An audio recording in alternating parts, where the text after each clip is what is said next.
Hi, folks. Welcome to another episode of Beautiful Moments in Film. I'm going to take a look at three different snippets from three different pieces and see the common thread that kind of runs through them and that makes them beautiful. So today we actually don't have films, we have TV shows. So I'll just hit you up. First one is going right now.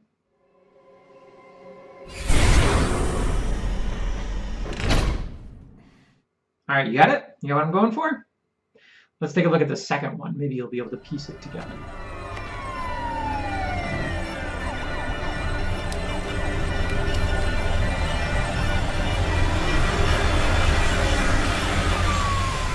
All right, that one was a little bit more familiar. Maybe you see where I'm going here. Let's watch one last one, saving my favorite for last. Here you go.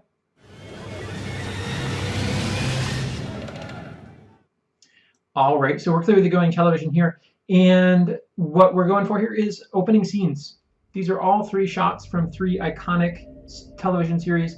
The first scenes from each. The first one was Battlestar Galactica, the first scene from the reboot, the miniseries, where we have sort of this lone outpost where the Cylons and the humans meet, supposedly, to work out their differences, but the Cylons have not been showing up. And so the shot we saw is this guy where the Cylons actually do show up for the first time in years. And what we see is surprise. And I think it's beautiful. This guy never comes back. He gets blown up right there. He's not a recurring character or anything. But he is shocked when the Cylons appear, and that's what the show is about. The show is about being shocked when the Cylons appear. It's about, surprise and who's ready for it and who's not. It's about human beings making creations and when problems happen, just hoping they go away. And that's what the series is about. It's about discipline. One of the things that I love about this scene is wondering what would have been different if William Adama had been in that chair when Six came out in her beautiful red dress.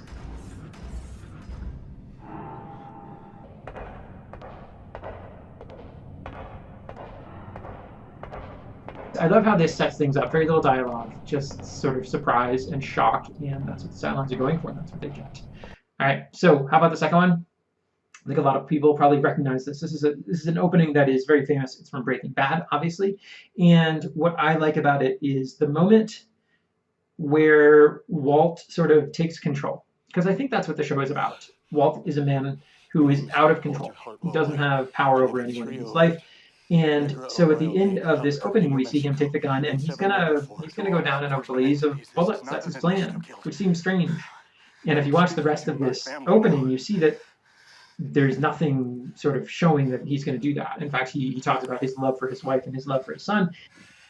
Skyler, you are the love of my life. I hope you know that.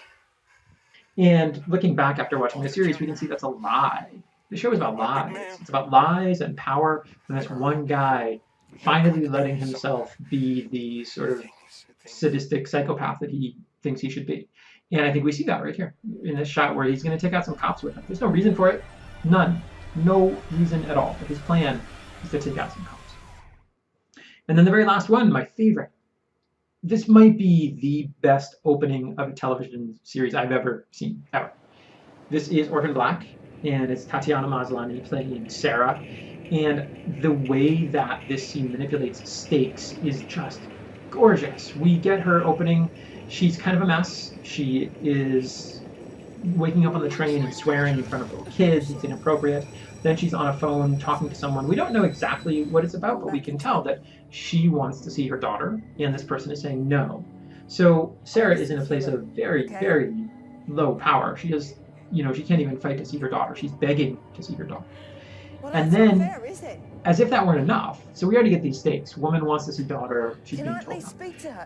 And then all of a sudden she sees this other woman who is in rough shape as well, but she looks really put together. It's one of my favorite parts is that, Sarah is kind of a mess. She looks like she's kind of a mess, and she looks like her life is not going that well. This other woman looks like she's doing great. She's in a business suit. She is well put together. But when she turns around, we see that she's crying. She's weeping. And we also see, we also see that this other woman looks exactly like Sarah. So immediately we get more stakes. Not only is this about a woman looking for her daughter, but it's about a woman who sees herself on the train. And then the other woman who looks just like her steps in front of a train. And the elevation of stakes is just amazing. And that's not the end of it. What we see then is Sarah sort of being disoriented.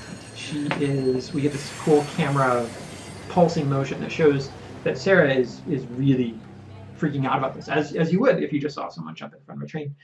And then all of a sudden we get this rock steady shot of the purse. And what does that tell us? That tells us Sarah is a survivor. Sarah is going to make it. Sarah is going to spot the angles. She's going to play things intelligently. And she grabs the purse and she's out of there. And she has, you know, a whole new life. She looks just like this woman, and now she has her stuff. What's going to happen next? It is simply the best setup I've ever seen in television. It's amazing. It's gorgeous. And I think it really is just an incredible way to introduce both stakes and character in a very short time. The last thing I wanted to talk about with these three is how much of the work here is done without dialogue. The Battlestar Galactica has 3 or 4 lines. The Tatiana Maslany, the Orphan Black, I think she says 3 lines into the phone. There are a couple of other lines from sort of passersby, and there's the loudspeaker, but it's almost no dialogue. Breaking Bad, Walt White talks into the camera a fair amount, but most of the scene is silent in terms of dialogue. And I think it's a great lesson, you know, introduce your characters without dialogue. If you can get away with that, it's going to engage your audience a lot better than if you have to just talking and talking and talking.